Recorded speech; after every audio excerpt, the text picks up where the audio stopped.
Welcome to Family History Mysteries, a podcast that tells the stories uncovered through family history research, the unexpected stories of everyday people. I am an avid family historian who has been compiling my family tree for over 15 years, with nearly 20,000 people recorded in my trees.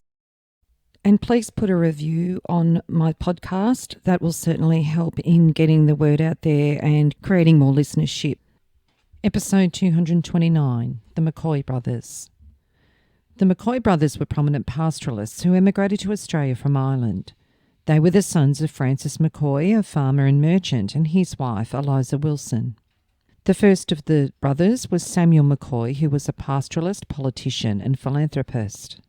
He was born on the 1st of July 1835 at Tullanuie, near Ballymena, Ireland. After formal schooling, he learnt accounting and office management in his father's linen business and worked on the farm. He was strongly influenced by a strict Presbyterian upbringing, and he was persuaded by his uncle, Charles Wilson, whose brother was Sir Samuel Wilson. I have a bonus episode on the Wilson brothers, which is bonus episode 42. To try his luck in Australia, and in April 1856 reached Melbourne on the Chimera. To save money, he walked 322 kilometres to the Wilson property near Horsham. McCaughey had so little money he had to camp out each night and earn his food as he went along by cutting firewood. Samuel started as a general station hand, but within 3 months was appointed the overseer. His genial Irish humour and kindness helped him to get the best from his men and maintain their goodwill. 2 years later, he became manager of Kewell Station while his uncle was on a visit to England. On his recollections, it said he was 21 years old when he came out. Those were the days of the sailing ship, the days when we hardly ever dreamt of the great steamers that were to come.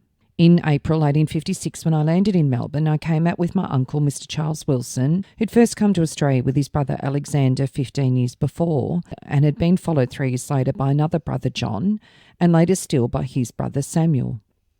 John and Charles Wilson were interested in Kewell and Walmer stations near Horsham. On arriving in Melbourne, I went straight to Walmer, where I stopped for a few days and then went out to Kewell as a jackaroo. Within 3 months, I got the overseer's job, and 2 years later I had the management of Kewell Station, while my uncle Mr. Charles Wilson was on a visit to England. In 1860, after his uncle's return, and with the help of his uncle's backing, Samuel acquired a 1/3 interest in the 42,000-acre Coonong Station near Nurana, New South Wales. He had 2 partners in the venture as well. Samuel founded his stud in 1860 from buying from James Cochrane of Widgewa old ewes descended from Tasmanian pure Saxon Merinos. To learn more about James Cochrane, I did an episode on him, episode 220. Samuel later experimented with Silesian Merinos from the flock of Prince Lichnowsky, and in 1866 with 2 Urkeldoon rams from his uncle Samuel Wilson. When he bought Coonong Station, it was ravaged regularly by droughts. Only cattle were raised on the property. Samuel sold the cattle on a poor market and stocked it with sheep. He did not believe in praying for rain. He decided there must be other ways of bringing water to his property. His 2 creeks, the Colombo and the Coonong, ran rarely. They were known to be dry for as long as 12 years at a time. When they had water, they got it from the Yanko, which itself was an offshoot of the Murrumbidgee. So he brought water to the Coonong by deepening Yanko Creek, building dams. He also sank bores for artesian water and constructed large tanks on the property. In the 1860s, he acquired Singarimba and Goolgumbla, and by 1872 held a total of 137,000 acres of land. In 1871, he visited his widowed mother in Ireland and stayed abroad for 2 years. On his return, he did much experimenting in sheep breeding, at first seeking the strains that could produce the best wool in the Riverina district. From 1873 to 1875, Samuel brought over 3,000 rams and spared no expense in fencing and subdividing his paddocks.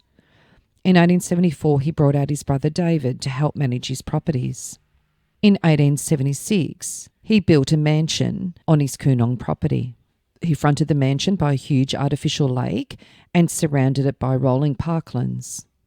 In the fanlight above the broad front door, he inserted the Latin word vici, meaning I have won. One day Samuel saw a mounted man trying to cross a flooded river. He called the rider back, lectured him on his foolishness, and then took him upstream to a safe crossing. The stranger thanked him politely, and several days later, Samuel discovered that the man that he'd helped was the notorious bushranger, Mad Dan Morgan. Perhaps it was coincidence, but although Mad Dog Morgan held up other properties in the district, he never molested Coonong. I did an episode on Daniel Morgan the bushranger, episode 37, if you're interested in finding more about him. In 1880, when Sir Samuel Wilson went to England, Samuel bought two of his stations, Turali and Dunlop, which were on the Darling River. He had to mortgage all his other stations to the hilt to get them, but they brought his total holdings to more than 1 million hectares, all of it transformed with his irrigation schemes. 2 dry seasons would have ruined him, but he was lucky. The rainfall remained good, and as he was now shearing 500,000 sheep, his income skyrocketed. In a couple of years, he'd paid off the banks. With the acquisition of those 2 properties, he now owned 3 million acres of land. In 1881, he acquired Corree, which was later owned by his brother David. At various times, he owned or had a share in 12 stations in New South Wales and 3 in Queensland. By 1883, the Coonong stud was the best in the Riverina. In that year, anxious to increase the weight of his wool, he bought 10 California Merinos and was so satisfied with the results he visited America in 1886 and secured 120 ewes and 92 of the finest rams in the state of Vermont. He also introduced fresh strains from Tasmania. 6 months later, he selected 310 more Vermonts.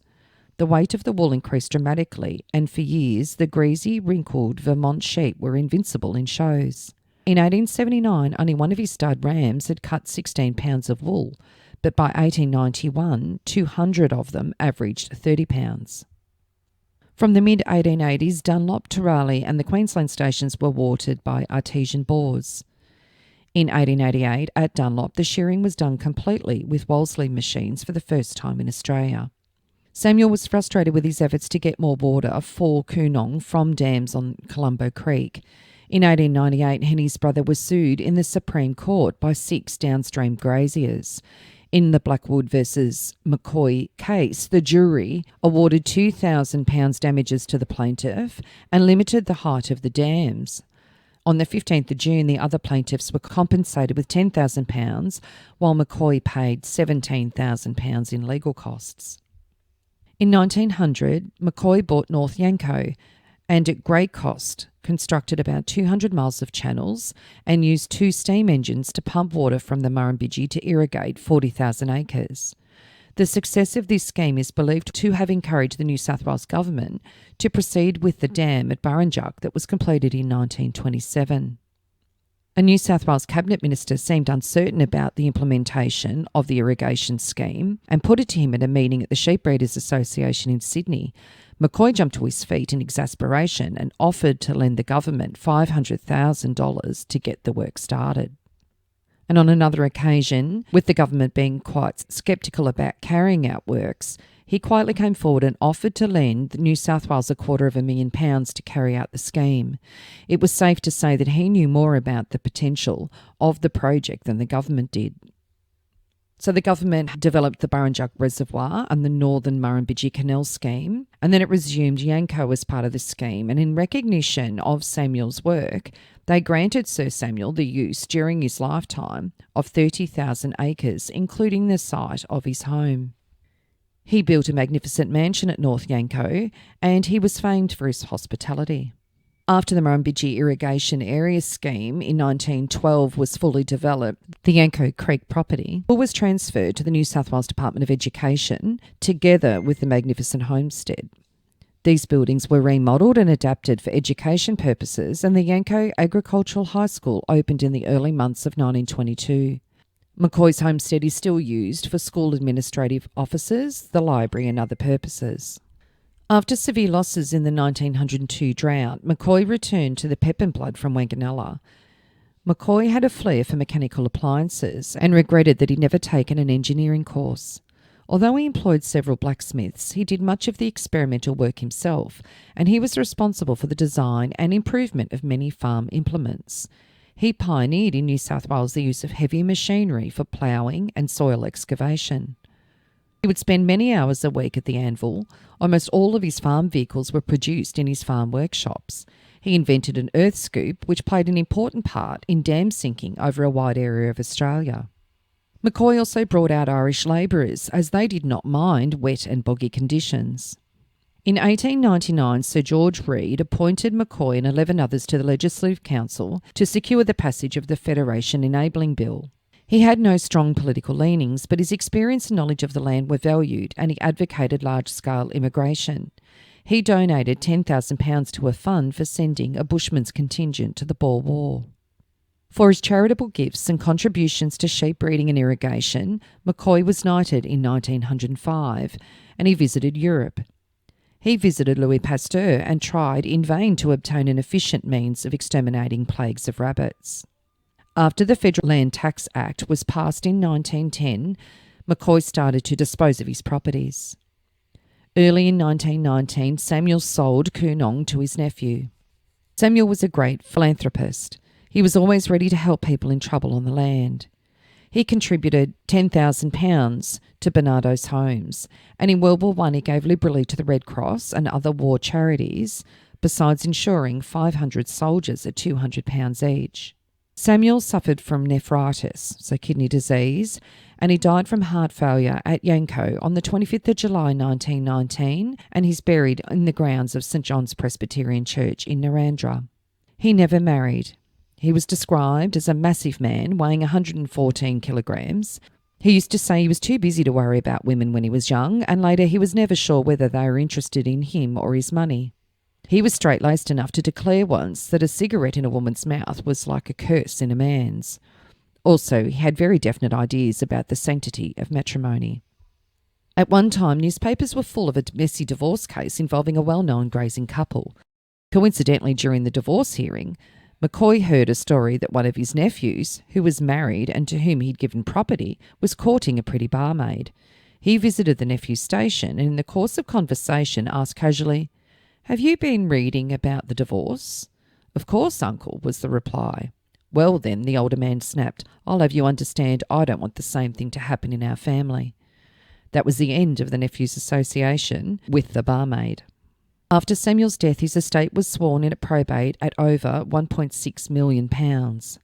Apart from bequests of £200,000 and all of his motor vehicles to his brother John and legacies to his station managers and employees, he left £10,000 to increase the stipends of the Presbyterian clergy, £20,000 to the Burnside Orphan Homes at Parramatta, £20,000 to Scots College in Sydney, and £10,000 each to 5 other independent schools: Newington College, Sydney Church of England Grammar School, Sydney Grammar School, Cranbrook School Sydney, and the King's School in Parramatta.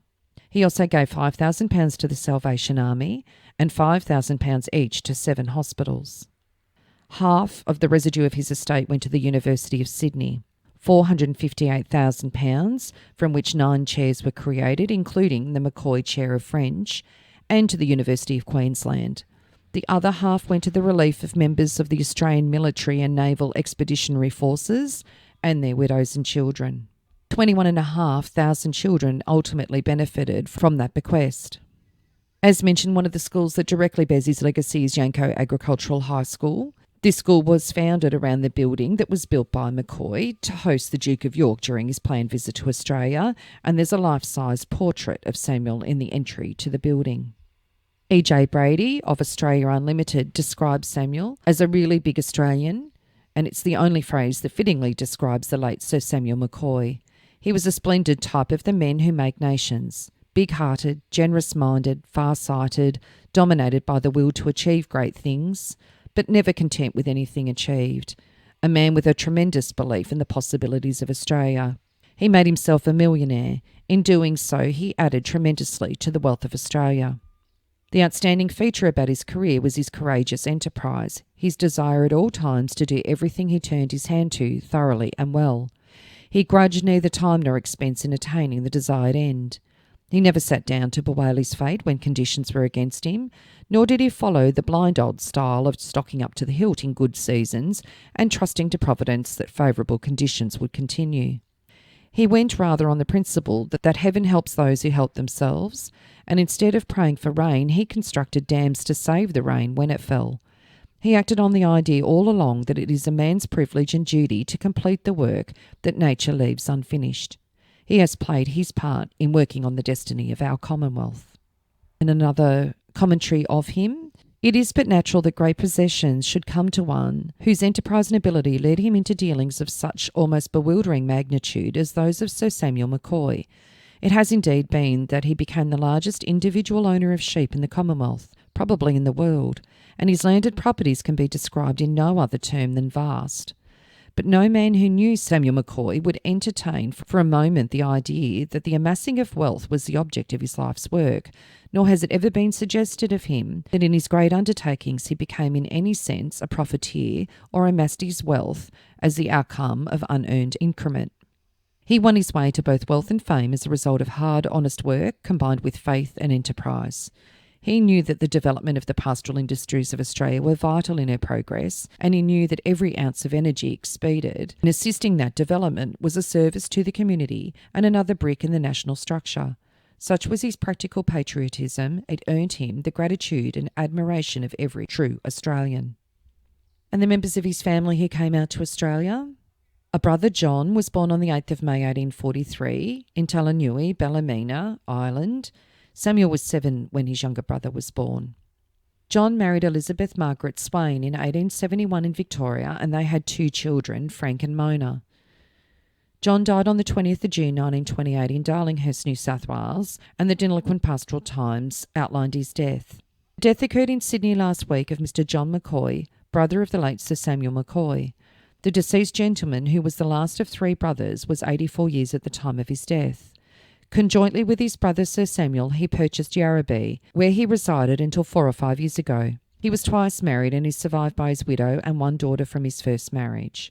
Roy and Samuel McCaughey, sons of the late Mr. David McCaughey and owners of Coonong and Coree, respectively, are nephews. The remains were brought to Narrandera for burial. And on the 3rd of July 1928 in the Chim at Nadalong Times, the late John McCaughey. Mr. John McCaughey died in Sydney recently and was buried at Narrandera, came from Ireland in 1861. His brother Samuel had preceded him. Almost straight from the wharf at Melbourne, he went to Bingaramba Station, of which he later became manager. To show his resource and courage, one of his first duties was to go and obtain provisions 70 miles distant. Without fences or experience, he did the job in quick time, and from that on, his position was assured. Then Sir Samuel purchased Gulgumbla Station and John was appointed manager. Later he purchased an interest in Turali and Dunlop stations on the Darling. From 1881 till 1897 he managed Turali and with his brother Samuel became joint owner of Yarrabee Station at Yanko Creek.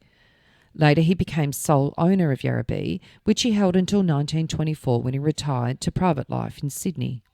He was regarded as one of the most capable managers in the colonies and was a great authority on sheep. All this is remarkable when it's remembered that he came to Australia as an unknown and an almost penniless Irish boy. He was a keen sportsman and was much interested in the turf. His colours were well known in the racecourse, and one of his horses, Malulus, won the Sydney Cup. Owing to pastoral interest, he disposed of his bloodstock, but ever remained a lover of horses, and some time later on purchased several high-priced yearlings. Mr. McCaughey is survived by his wife and daughter Mona, who resides in England.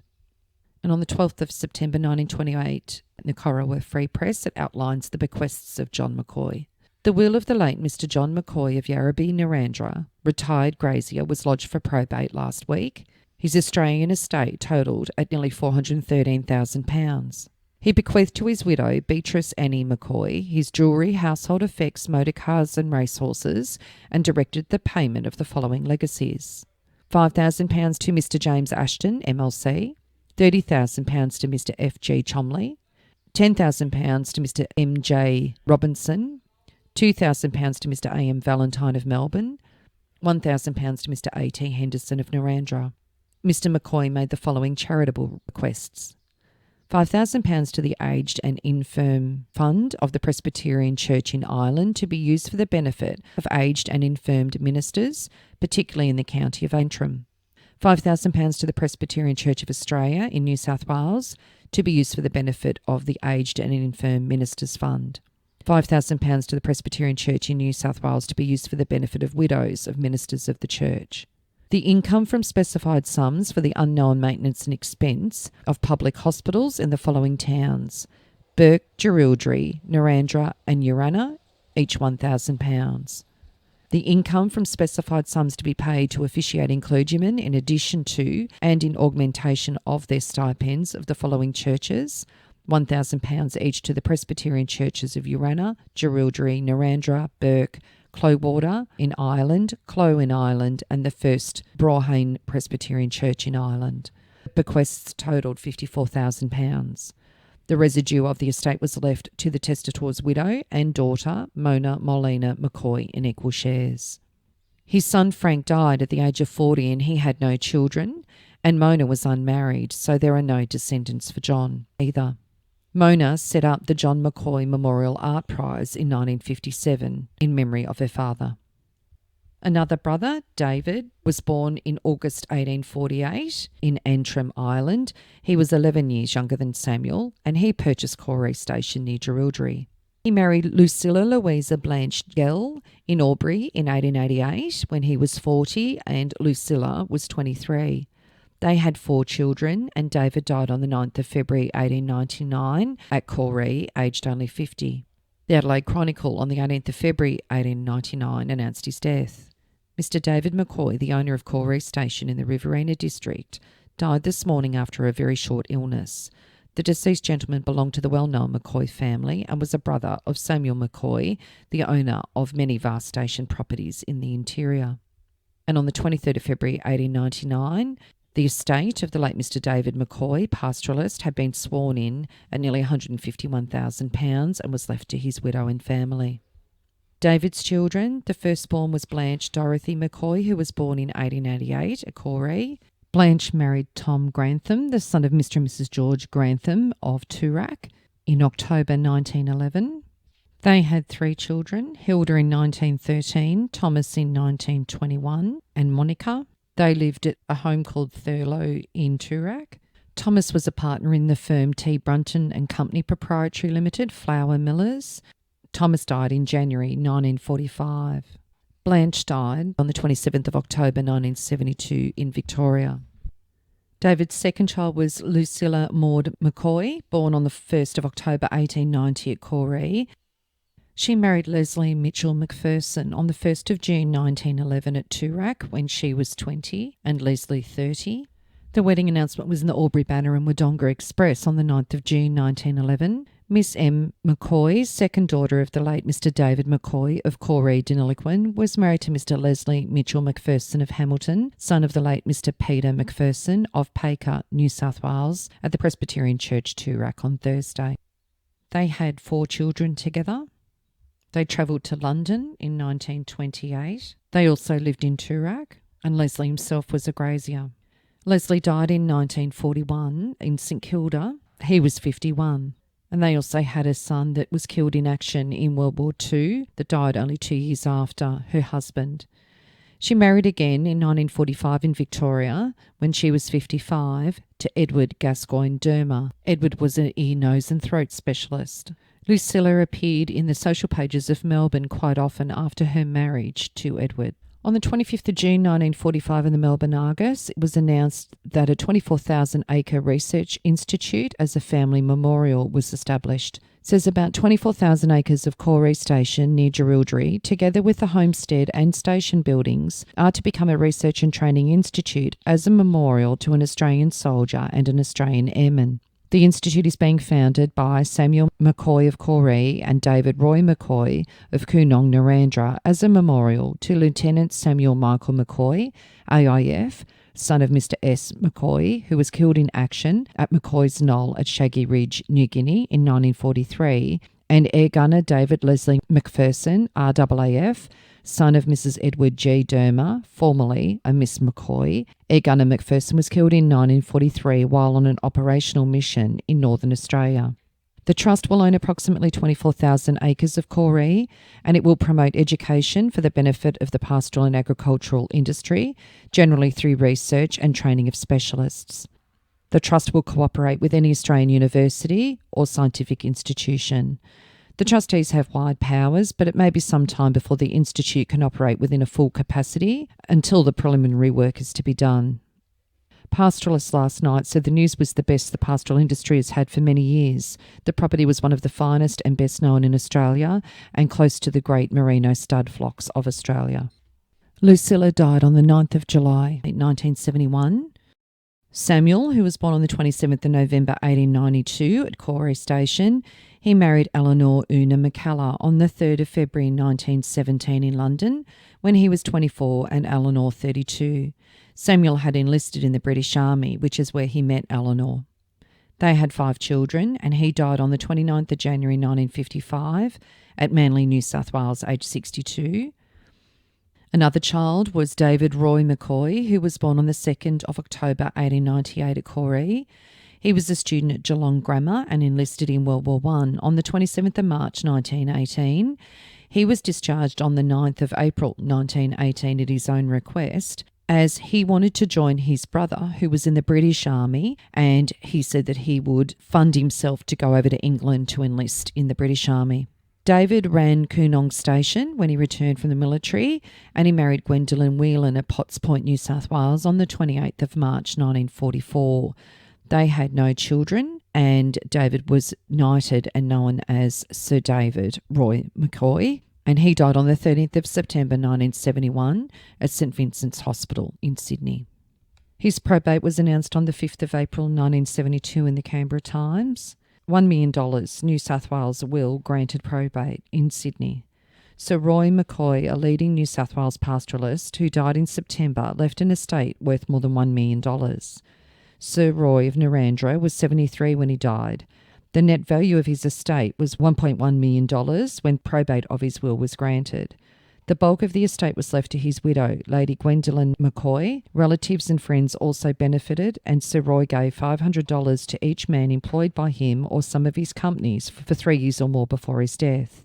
5 organisations also share part of the estate following Lady McCaughey's death. They are the Children's Medical Research Foundation, the New South Wales Division of the Heart Foundation of Australia, Dr. Bernardo's Homes, the Royal Australasian College of Physicians, and the Royal Australasian College of Surgeons. Sir Roy was knighted for his services to primary industry in 1963. So the McCaughey family, Samuel and his brothers, came out to Australia with very little, but became quite well-known and successful pastoralists that certainly gave back to early Australia. If you are interested in sharing your story on my podcast, Family History Mysteries, please go to my Facebook page and send me a message. If you would like some assistance in filling in the gaps in your family tree to see what mysteries you solve, please get in touch. And don't forget, you can have early access to episodes by subscribing, and you'll also gain access to bonus episodes.